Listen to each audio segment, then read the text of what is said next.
नोंथांमोना बोसोरबायाव जेबो मावनो हायाखै। बेखायनो आं मोनसे जोबथारनो खावलायनो लुबैदों, नोंथांमोना आन्दलनखौ खालामोब्ला ओरैबायदि खालामनाया मोजां। आं खावलायगोन, बिटिआर एग्रिमेन्टखौ प्रत्याहार खालामदो, बेखौ बाद होदो, आरो बेनिफ्राय नोंथांमोना नो बड'लेण्ड नो रेस्ट, उइ वान बड'लेण्ड नोंथांमोना आन्दलन खालामफिन, अब्ला रायजोफ्रा हयथ' सहाय खालामनो हागौ। नाथाय नोंथांखौ जों मा गानहोनो आं सानदों, बै दख'ना गानग्रानि सिङाव गानग्रा बुंनो हामा, आङो बै साया ना मा होनो बेखौसो नोंथांखौ गाननानै थाबायजानो लुबैदों। बिपिएलनि जेनेरेल सेक्रेटारि राजु नार्जारि बिथाङा बुंदों, बिपिएफ दोलोआ इलेक्सननि सिगां गोबां प्रतिश्रुति आरो गेरेन्टि होबोदोंमोन, नाथाय दिनैनि दिनाव बिथांमोना मावनो हायाखिसै आरो लाइमोनफोरखौ थगायबाय होननानै बुंदों। दा सारा बिनि सायाव मा बुङो? गिबियावनो नोंथांमोनखौ आंनि अननाय आरो बरायनाय थाबाय नोंथांमोननि चेनेलखौ। नोंथांमोना दिनै आंखौ बे राजु नार्जारि जेनेरेल सेक्रेटारि इउपिपिएलनि बिथां बुंनाय एबा प्रेस मिट होनायनि सायाव बिपिएफआ देरहानानै सरखार खालामनायनि उनाव मानो 100 कौटि रांखौ इयुथफोरनो होनो हादिया आरो लोगोसे 40 कौटि गेरेन्टिखौ मानो दासिमबो आइजोफोरनो होनो हायाखै। बेनिखायनो होनो हायैनि थाखाय जोङो धरना सेक्रेटारियेटआव धरना होगोन एबा इयुथफ्रा धरना होनांगौ होननानै बिथाङा प्रेस मिट खालामदों। जोबोद मिनिथाव आरो मोनसे बियो सोमोनांथाव बाथ्राया जाहैबाय, बिपिएफआ देरहानानै बयनिख्रुइबो बांसिन 28 बियाबाव देरहानानै हाग्रामा महिलारिनि दैदेननायाव बिपिएफ गभर्नमेन्ट बिटिसि गभर्नमेन्टआ मास मोनसेयानो जाजोबाखै। बे मास मोनसे जायैयावनो इउपिपिएलनि जेनेरेल सेक्रेटारि राजु नार्जारि बिथाङा जेरैबायदि बुंबाय, बे मोनसे हास्यकर। अब्ला आं बिथांखौ सोंगोन जे नोंथांनि दैदेननाय इउपिपिएल बिटिआर परिबर्तन सरकारा, प्रमद बर'नि दैदेननाय सरकारा बोसोरबायाव माब्रैहाय सरकार बायजासिमावबो नोंसोरो मानो आइजोफोरनो 75,000 होनो होननानै सरकार दाजेनबानो बुंनाया नोंसोर मानो होनो हादिया? बेनिखायनो आं नोंथांखौ खावलायगोन जे नोङो प्रेस मिट होनायाव जाय साखाथियाव जिरायनानै थानाय आइजो बिथांमोन दङ, नोंथाङा बिसोरनाव सोंग्रोदो जे जों इउपिपिएलआ सेल्फ हेल्प ग्रुपनो मानो 75,000 होनो होननाया होनो हादिया। नोंथाङा बेखौ सोंनानै लाग्रो। नोंथांखौ बेखौ सोंनो आरो मिथिना लानो थाखाय नोंथांखौ खावलायनाय जाबाय। आरो राजु नार्जारि नोंथां, बेनो जाहैबाय नोंथांमोना जोबोद डिग्रिधारि आरो लेखा गोरों मोनसे राजनितिक हान्जा होननानै बुंनानै लायो। अब्ला नोंथाङा दिनै मास मोनसे जायैयाव हाग्रामा महिलारिखौ जे 100 कौटिखौ मानो होदिया होननाया नोंथाङा निस्सय आं सानो माबा मोनसे गड़बड़ जाबाय नोंथांनि सिन्ताधाराया। मानो होनबा नोंथाङा दाखालि थांनाय बिटिसि बिसायख'थियाव गाज्रि रोखोमै जेननानै, अब्लाबो जेननानैबो नोंथाङा इउपिपिएलनि जेनेरेल सेक्रेटारिखौ नागाराखै। रायजोफ्रा मिथिबाय नोंथाङा जे सासे खम भटआव जेननानै मोनसे मेन्टेलि फ्रास्ट्रेसन जानानै दङ, जायनि थाखाय नोंथाङा मास मोनसे जायैयावनो हाग्रामा महिलारिनि बिटिसि सरकार खुंनाय बिपिएफनि गभर्नमेन्टखौ नोंथाङा सोंखारिजेननो आराम्भ खालामबाय। बेखौथ' बयबो गोमोगोन। आंनोब्ला नोंथाङा जेसे दिन इउपिपिएलआव थागोन, बे इउपिपिएल पलिटिकेल पार्टिया आन्सलिक दलआ गोमालांगोन। बेनिखायनो नोंथांखौ आं खावलायगोन, नोंथाङा बे मेन्टेलिटिजों इउपिपिएलनि राजनिति हान्जाखौ दैदेननो हानाय नङा। बेखायनो नोंथाङा इमिडियेट रेजिगनेसन होनानै नोंथाङा ट्रिटमेन्टनि बेबस्था लानांगौ। मानो होनबा नोंथाङा जि प्रेस मिट खालामनाय समाव बाथ्राफोरखौ बुङो, नोंथांनि नायनाय साइसआ नेवलाय खर' नायनाय बायदि साइस नुयो। नोंथाङा खेल खालाम। बेखायनो बे सिन्ताधाराजों नोंथाङा पार्टिखौ दैदेननो हाया। नोंथांमोन बादि लिडार थानायनि थाखायनो इउपिपिएलआ दिनै 12था देरहादोंमोन। नाथाय दिनैनि दिनाव नोंथांमोना जेसेबांखि बुंनानै लाया मानो नोंथांमोना 7थाल' देरहानो हाबाय। फोरमाना जाबाय बेनो राजु नार्जारी MSW पास। नोंथाङा सिन्था खालामनाया मोजां। नोंथांमोना खालामनो सानदों उन्दै उन्दै छात्रफोरखौ लानानै आन्दलन खालामफिननो नागिरदों। नाथाय आं खावलायगोन रायजो राजाया फोथायनो गोब्राब जाबाय। मानो होनबा नोंथांमोना फाइनाल एन्ड कमप्रिहेनसिभ लिरनानै होबोनाय बाथ्राखौ रावबो बावाखै आरो बियो बिटिआर पिस एग्रिमेन्टआव रोखा रोखा दङ। आरो बिटिएडिखौ रिनेम होननानै बुंनाय रावाबो गोमोरनानै थाङाखै। बेबो बिटिआरनि पिस एग्रिमेन्टआव रोखा रोखा लिरनाय दङ। बेखौ रायजोफ्रा बावाखै। आरो नोंथांमोना बड'लेण्ड नांला होननानै लिरबोनानैबो नोंथांमोना दिनै आन्दलन खालामनो नागिरबाय। मानि थाखाय? नोंथांमोना बिटिआरनि गासै दफायाव थानाय मोननांगौ जिथु दफाफोर दंमोन बेखौ मावफुंनो हायैनि थाखाय नोंथांमोना आन्दलन खालामदों। बोसोरबानि गेजेराव मानो खालामाखैमोन? प्रमद बर'नि सरकारखौ मानो सोंखारियाखैमोन? नोंथांमोनाथ' सरकाराव दंमोन। मानोथो आन्दलन खालामनो हायाखै? बेखौ रायजोफ्रा गोमोदों। बेनिखायनो आं खावलायगोन नोंथाङा बेबादि नंबां जाबां मास मोनसे जायगायावनो होनो हायैनि आन्दलन खालामनो सेंग्राफोरखौ फोरमायनाय आरो खावलायनाय आरो सेक्रेटारियेटआव दहरना होनो नागिरनाया जोबोद लासिंसिं मुगैथाव। बे नोंथांनि राव जानो हाया। नोंथाङा खमसे खम बोसोरनै बोसोरथामनि गेजेराव नोंथाङा बुंनो समायो।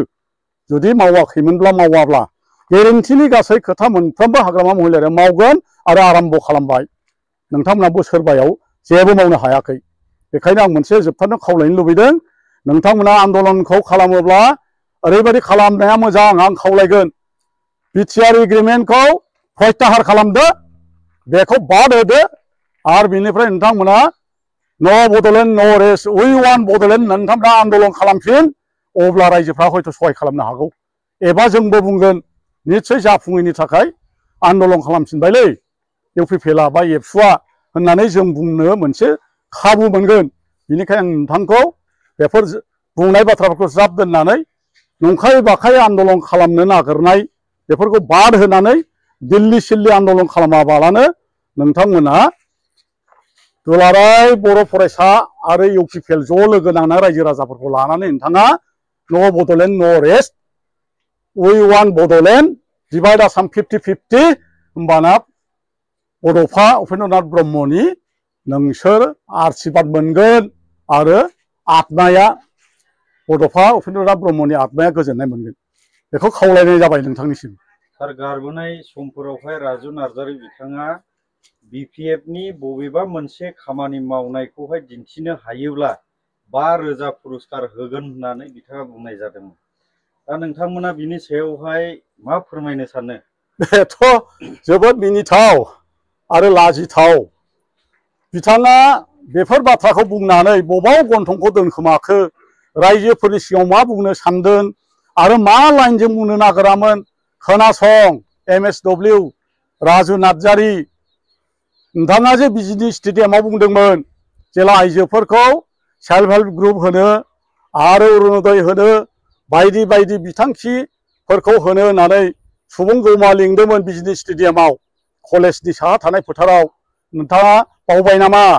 नोंथाङा दाबो रिभिउ खालामनानै नाय।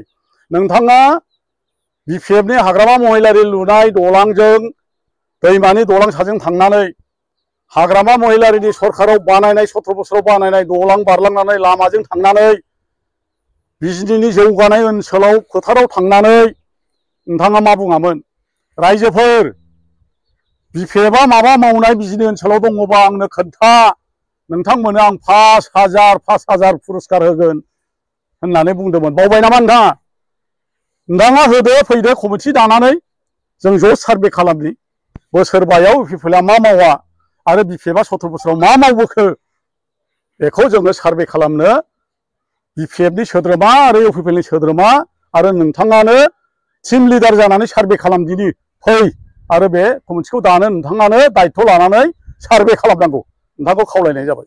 नोंथांमोना हाग्रामा लुनाय सेक्रेटारियेटआव बोसोरबा जिरायनानै गभर्नमेन्ट खालामबाय लामा सामा हाग्रामा लुनाय बिपिएफ लुनायजों थाबायबाय इउनिभार्सिटियाव फिसा फिसौ फोरोंबाय बिदा फंबाय फोरोंबाय इन्जिनियार कलेजाव फोरोंबाय CIT आव फोरोंबाय मेडिकेल कलेजाव दिनै फरायनाया जागायजेनबाय आरो गिदिर गिदिर जोंहा दिनै चिरां जिल्ला जाबाय दिनैहाय तामुलपुर बाक्सा डिस्ट्रिक्ट जाबाय उदालगुरि डिस्ट्रिक्ट जाबाय अब्लाबो नोंथांमोना जेबो मावाखै होनबाय दा बेफोरथ' मोनसे लासिं सिं नङा होमबा बेनिखायनो आं खावलायगोन जोबथारनायाव नोंथाङा बेफोर खोथानिफ्राय गोजानाव थानानै नोंथाङा खोब टिमनि दैदेनगिरि जानानै नोंथाङा इउपिपिएलखौ दैदेन नङाब्ला नोंथाङा उसुबिदा मोनबायबा जा नुयो नोंथांनि बुंनायनि फाव सेहरा माबा फैगौ नामा ओरै फैगौ नामा नेवलाय खर' साइसजों नों जेरैबायदि बाथ्राखौ बुङो नोंखौ फोथायनो आरो बिसास खालामनो दा रायजो राजा गैला मानो होनबा नोंथाङा थांनाय BTC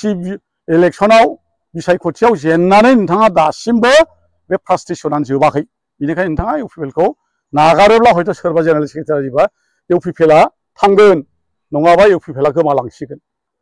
सार आरो नोंथांनियाव मोनसे सोंथिबाव राजु नार्जारिया सिगांनि समावबो बुंबोदोंमोन जे बिपिएफ दोलोनिफ्राय गासिबो लिडारफोरानो बिपिएफखौ गारनानै फैजोब्बाय बिपिएफआव जेबो गैला होननानै बुंदोंमोन नाथाय दिनैनि दिनावहायबो जे बिपिएफआ देरहानानै दङ अब्ला नोङो बिनि सायावहाय मा रियेलाइज खालामनानै दं?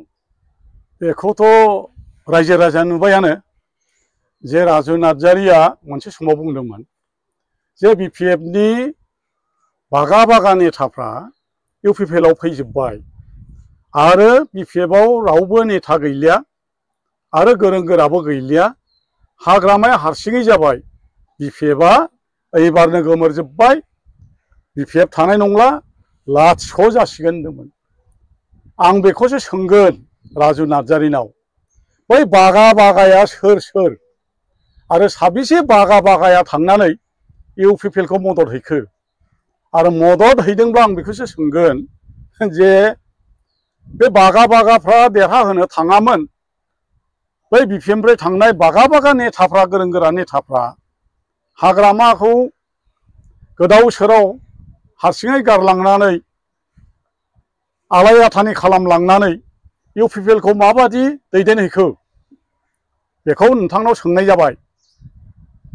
आंथ' नुनायाव बे बागा बागा नेताफ्रा थांनानै इउपिपिएलआव थांनानै इउपिपिएलखौ सिफायहैबाय आरो सिफायहैदोंसो राजु नार्जारि मानो होनबा नोंथांमोना बे बिपिएफनि बागा बागा थाङै समाव थांनाय 2020आव एसेल'यैब्लाबो 11 आरो 12 मानसि हिसाबै 11 आरो डाबलजों 12 बियाबाव देरहानो हादोंमोन नाथाय बागा बागा नेताफोर थांसेयाव 2025नि बिटिसिनि बिसायख'थियाव बोरैहाय 12थानिफ्राय 7 जन देरहानो हाखो बियो बारायनाय जादोंना राजु नार्जारि बियो इउपिपिएलनि देरहासारनाय जादोंना दा बेखौ रायजोफोरनाव सोंदो बे बांसिन मोननाय जाखो ना खमसिन मोननाय जाखो आरो जि समावहाय नोंथांमोना बुंदोंमोन जे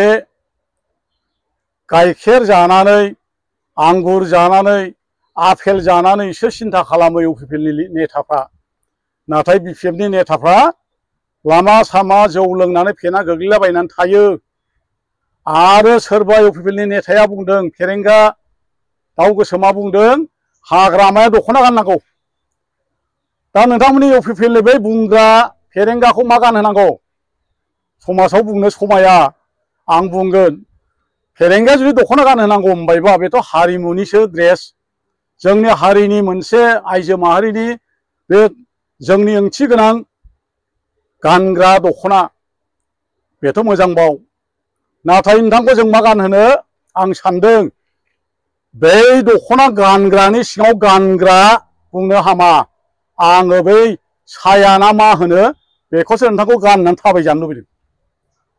आं निमाहा बिबाय समाजनि गेजेराव बे बाथ्राखौ बुंनायनि थाखाय नाथाय बाथ्राया बिदियावसो फैदों सोरखौबा दख'ना गानहोनो नागिरदोंबा नोंथ' साया गाननानै थाबाय थादों फिथिगत गानना थाबायनांगोन अब्ला नोंथांनि फिननाया बेनो जागोन नोंथांनि फिननाय उत्तरा बेनो जागोन नोंथांमोना जुदि इसिबां डिग्रिधारि इसिबां गियानि व्यक्तिफोर दंमोनब्ला नोंथांबादि MSW पास जालायनाय दंमोनब्ला दैदेननायाव नोंथांमोना मानो बै समावबो 12ल' देरहानानै लिलि हटेलनि जादुजों नोंथांमोनहा सरखार खालामनानै बोसोरबा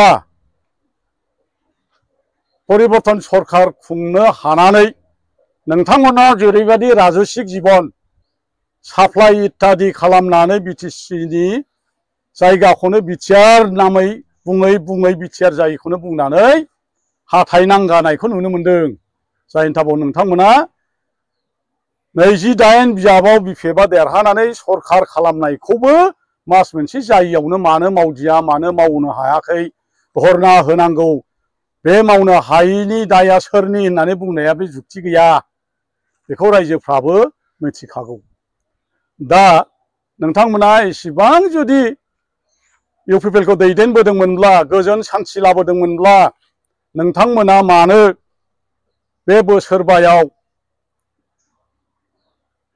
लेखा गोरों जायहा बिमा बिफाखौनो थगायो, बे नेता जायहा नेहात गलामनि फिसा, जौ फाननानै जाग्रानि फिसा, खामला मावग्रा, खैला खनियाव खामानि मावग्रा आरो न'फ्रानो प्लास्टिकनि जोबमोन, बे बिथां बिएससि एमएससि पास बिथां मानगोनां जादुखरि प्रमद बर'जों हायार सेकेन्डारिल' पास जानायजों बोरैहाय नोंसोरो 11-12 बोसोर एबसुनि आफादगिरि खालामनानै जानानै बोरैहाय आन्दलनखौ दैदेनबोआ? थारमाने नोंथांमोननि रोंगौथिया हायार सेकेन्डारि पास सिबाङानो नङामोन। बेखौसो दा बुजिनानै लानांगोन। आरो नोंथांमोना इसिबां गोरों दंमोनब्ला, नोंथांमोननि साननाय हनाया आफेल आंगुर जानानै सिन्था धाराफ्रा बिराद मोजां सानदोंमोनब्ला नोंथांमोना माब्रैहाय हायार सेकेन्डारिल' पास सासे बर' हारिनि मोदाय नोंथांमोना जायखौ होनो, जायहा मानगोनां प्रमद बर' एमएससि बिएससि पास हायार सेकेन्डारिल' पास जानायजों बोरै CEM खुंजाखो? नोंथांमोनबादि लेखा गोरोङाथ' CEM जानांगौमोन ना। बेथ' जारिमिनाव, बर' हारिनि जारिमिनाव गेलु बालु जोमै गोसोम बादि जानानै थासिगोन। बेखौ रायजोफ्रा बिजिरनानै दिनै फोरमायनांगौ आरो बिथांखौ खावलायनांगौ। आरो बिथाङा जाहाथे भबिष्यत बेबादि जानला मोनला खोथाफोरखौ बुङा, बिनि थाखाय दिनै आङो दिनैनि नैबे जोंनि आं बुंनाय चेनेलनि गेजेरजों नोंथांखौ खावलायो, नोंथांमोना सानै हयै राजनितिखौ बयहाबो राजनिति गेलेनायनि अधिकारा दङ। नाथाय नंबां जाबां बायदिसिना होननानै बेबादि जुदि माबाखौ राजनितिखौ दैदेनो, बे राजनितिकआ मालाबाबो गोग्गो जाया। मानोना बिपिएफआ 17 बोसोर खुंखांबाय बिटिसिखौ, आरो दा नै खुंजेनबाय, बियो माब्ला जोबहैगोन जों बेखौ बुंनो हाया। बे गभर्नमेन्टआ दानि हाग्रामा महिलारि सरकारा बोसोरबाल' नङा, बोसोरबानि उनाव आरो बोसोरबानि उनाव बोसोरबा रायजोफ्रा अनसायगोन। जायनि थाखाय नोंसिनि बेबादि मेलेम गेसाव दैदेनगिरिनि दैदेननायखौ थांनाय 5थि बिटिसिनि बिसायख'थिनि गेजेरजों नोंथांमोनखौ फेजेननानै फेसेवबाय आरो नोंथांमोनखौ दैमायाव फोजावहरखाबाय। बेखौ साननानै लादो। बेखायनो दिनै रायजो राजाफोरखौ आं खावलायबाय, बे दिनैनि आंनि फोरमायथिनायनि गेजेरजों नोंथांमोना बिजिरनानै नायदो गमामायै जे इउपिपिएलनि गाहाय नेहाथारि राजु नार्जारिया हाग्रामा महिलारिनि सरकारखौ मास मोनसे जायैयावनो इयुथफोरखौ, अमेनफोरखौ आन्दलन खालामनो थिननाया बेसेबां गनायजाथाव जादों आरो बियो इयुननि थाखाय मोजां राव जादों नामा? बिनि थाखाय नोंथांमोना बिजिरनानै नायगोन होननानै आं साफ्रोमबो रायजो राजानिसिम गोसो गोथारै खावलायनानै दिनैनि थोंजोङै राजु नार्जारिखौ सोंखारिनायनि दिनैनि आंनि कन्टेन्ट एबा बुंथिनाय रावखौ आं बेखिनियावनो गासै बिटिसि आरो बिटिसिनि बाहेरायाव थानाय रायजो राजाफोर नोंथांमोनखौ गंलायै आंनि गोसो गोरबोनिफ्राय खुलुमनाय हरनानै नोंथांमोना सैथोखौ बिजिरगोन होननानै आं मिजिंथिबाय। गोजोन्थों।